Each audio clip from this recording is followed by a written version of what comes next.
Namaskar. Ashish Mittal again from Arson. Friends, another temple design I have for you, and this one is a very big unit as customized for the client. Client ने जैसा बताया, हमें जिस size की unit बताई वो हमने बनाई और मैं आपको अभी यूनिट दिखा रहा हूँ. Along with this unit, I have something additional in this video for you. कुछ एक्स्ट्रा भी है आज, और वो है कुछ एक्स्ट्रा टिप्स, कुछ गाइडेंस हम जो आज लेंगे. हमारे साथ हैं पंडित मुदित कुमार झा जी, और इनसे हमने खास रिक्वेस्ट की है कि आए हमें कुछ गाइड करें, ताकि वो हमें और हमारे क्लाइंट्स को, हमारे व्यूअर्स को कुछ एडिशनल टिप्स दे सकें. अब मैं पास ऑन करूंगा पंडित जी को, जो आगे आपको इसमें इंफॉर्मेशन देंगे. नमो नारायण. मैं पंडित मुदित कुमार झा आज मंदिर के बारे में कुछ बात करना चाहूँगा. मंदिर में छोटी छोटी चीज़ों का ध्यान हमें रखना चाहिए. उसकी स्थापना, मंदिर में फोटो कैसी या मूर्ति किस तरीके की रखनी चाहिए, क्या उसका साइज होना चाहिए, और किस तरीके से हमें पूजा पाठ करना चाहिए. और वो कुछ चीज़ें जो हैं वो ये हैं. जैसे सबसे पहली बात हमने करी मंदिर की स्थापना. तो सबसे पहली चीज आती है, जब हमारे पास मंदिर आता है तो हम मंदिर का करते क्या है. बहुत से लोग क्या करते हैं, मंदिर खोला, डायरेक्टली उस मंदिर को अपने पूजा स्थल पर या जहां भी हमें रखना है हमने वहां पर रख दिया. ना उसका शुद्धिकरण किया, ना उसे स्थापित किया, ना ही सही तरीका जाना कि हमें किस तरीके से और भगवान को कहाँ पर रखना चाहिए, ना ही कोई सही समय दिया. तो सबसे पहली चीज हम क्या करेंगे, जब मंदिर हमारे पास आएगा, सबसे पहले जब उसको अनपैक करते हैं तो हमसे सबसे पहली चीज है उसका शुद्धिकरण. हम शुद्धिकरण उसका कैसे करेंगे. शुद्धिकरण करने के लिए हमें गंगा जल की जरूरत पड़ेगी. बहुत से लोग ऐसे होंगे जहां जिन्हें गंगा जल नहीं मिल पाएगा, तो वो क्या कर सकते हैं, एक किसी भी कटोरी में पानी लेकर और उसमें शुद्ध दूध, ताजा दूध लेकर उसको मिला लें, और अपनी उसमें या तो आम का पत्ता, अगर आम का पत्ता नहीं मिल पाता है तो एक फूल रख लें. अगर फूल भी कई जगह होता है कि फूल नहीं अवेलेबल है, तो हम अपनी ये 3 उंगलियां इस्तेमाल कर सकते हैं, जो कि पूजा पाठ के कर्मों में शुद्ध मानी गई है. इस उंगली का इस्तेमाल हम नहीं करते किसी भी पूजा के काम में, क्योंकि इसे माना गया है जब भी हम पितरों का काम करते हैं तो ये उंगली इस्तेमाल की जाती है. हम हवन भी करते हैं तो हमें इन 3 उंगलियों से आहुति देनी चाहिए. तो हम क्या करेंगे, उसमें पानी का छींटा हम अपने मंदिर के ऊपर डालेंगे, जिसमें हम चाहे तो मंत्र बोल सकते हैं. मंत्र है ओम अपवित्र पवित्रो सर्वावस्थांगतो यमृत पुंडरी काक्षत तरवहम धृसुचि. आप नहीं, अगर ये भी आपको लगता है कि मंत्र भारी है, तो आप 3 बार छींटा देके ओम विष्णुवे नमः, ओम विष्णुवे नमः, ओम विष्णुवे में करके उसको शुद्ध कर सकते हैं. शुद्ध करने के बाद आपको उस स्थान को भी शुद्ध करना पड़ेगा जहां पर आप उस मंदिर को रखेंगे. वहां पर जल का छींटा मारें. जल का छींटा मारने के बाद कुमकुम आप चाहे तो वहां लगा सकते हैं. मंदिर पर लाल कुमकुम लगा के मंदिर को स्थापित करें. तो सबसे पहली चीज आप क्या करेंगे, जो भी आपके इष्ट देव या देवी या देवता हैं, सबसे पहले उनकी जो भी मूर्ति है उसको आप सेंटर में लगाएंगे.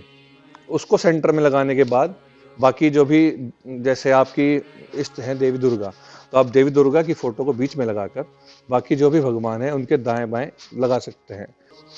बहुत से लोग पूछते हैं पंडित जी कि हमें कोई मुहूर्त देखना चाहिए मंदिर को स्थापित करने के लिए.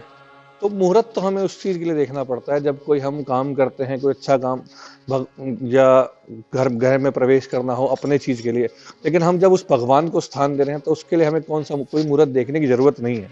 लेकिन हाँ, फिर भी अगर आप लोग चाहें तो साल में 365 दिन एक मुहूर्त ऐसा है जिसमें कोई भी शुभ काम किया जा सकता है, और वो है अभिजीत मुहूर्त. यह रोज 11:45 से लेकर और 12:45 तक रहता है. और कहा जाता है कि इस अभिजीत मुहूर्त में आप जो भी काम करेंगे उसमें आपको विजय की प्राप्ति होगी. हमें ये चीज का बहुत ध्यान रखना पड़ेगा कि जो भी मूर्ति हमने, जो हमारी मूर्ति आगे है और जो पीछे वाली मूर्ति है, अगर हमने मान लिया कोई शेल्फ लगवाया है और उसके पीछे कोई मूर्ति रखी है, तो उसके जो पैर हैं, जो हमारी आगे मूर्ति है, उसके सिर पर ना आए. और हम उस हिसाब से मूर्तियों को आमने सामने भी ना आने दें, कि मूर्तियां साफ दिखनी चाहिए. हमारे पास जो मंदिर, जो गर्भगृह जिसमें हमने मूर्तियां रखी हैं, उसमें आमने सामने दिखाई दें. ये चीजें हुई मूर्तियां रखने की बात. उसके बाद कई चीजें, हम बहुत से लोग होते हैं कि हम बड़ी बड़ी मूर्ति रख लेते हैं. हमें अपने घर में जो भी मूर्ति हम रख रहे हैं 8 इंच हाइट उसकी होनी चाहिए. अगर हम इससे बड़ी कोई पत्थर की मूर्ति रखते हैं तो हमें उसकी प्राण प्रतिष्ठा करवानी पड़ती है. तब हम उसकी पूजा जो है अपने आमने सामने बैठकर नहीं कर सकते. अब आप लोगों के मन में ये बात आ रही होगी, पंडित जी कैसी बात कर रहे हैं कि भाई मूर्ति अगर हमारे घर में है तो हम उसके आमने सामने बैठ के पूजा क्यों ना करें। उसका एक बहुत बड़ा कारण है, हम पूजा उसके सामने बैठकर इसलिए नहीं कर सकते कि जब उनके नेत्रों से जो तेज निकलता है वो तेज हम बर्दाश्त नहीं कर पाएंगे। इसीलिए हमें बिल्कुल सामने ना बैठकर थोड़ा सा साइड में होकर पूजा करनी चाहिए। हनुमान जी कभी भी आपने देखा हो तो उनके श्री रामचंद्र जी के हमेशा चरणों में बैठे रहते थे, और जब भी अगर वो सीधे हैं तो वो इस डायरेक्शन में हाथ जोड़े यूं करके बैठे रहते थे, कभी उनका सामना नहीं किया। We should have a temple in our house. That is necessary because when we place a temple in our house, it provides lot of positive energy in our house. तो ये कुछ छोटी छोटी चीजें थी जो हमने आपको बताई, आपको मंदिर की स्थापना कैसे करनी चाहिए, मंदिर का शुद्धिकरण कैसे करना चाहिए, और मंदिर में भगवान की मूर्ति किस प्रकार रखना चाहिए। नमो नारायण। पंडित जी का धन्यवाद, बहुत समय दिया पंडित जी ने, बहुत अच्छी बातें ही बताई। और अगर आपको भी कुछ एडवाइस, कुछ सलाह चाहिए, if you want some advice about your temple, about your home, about the direction, और any personal advice, pandit ji ने हमें समय देने का वादा किया है, हफ्ते में 3 दिन 2 घंटे वो हमें देंगे। So you can contact us and will not charge. We are not charging, and Pandit ji is not charging for that because he's associated with us and connected with us. Rest about the temples, there are several videos, बहुत videos हैं, बहुत सारे design हैं. You can visit our website arsonwoods.com. You can go on this YouTube channel and you can check the videos if you want.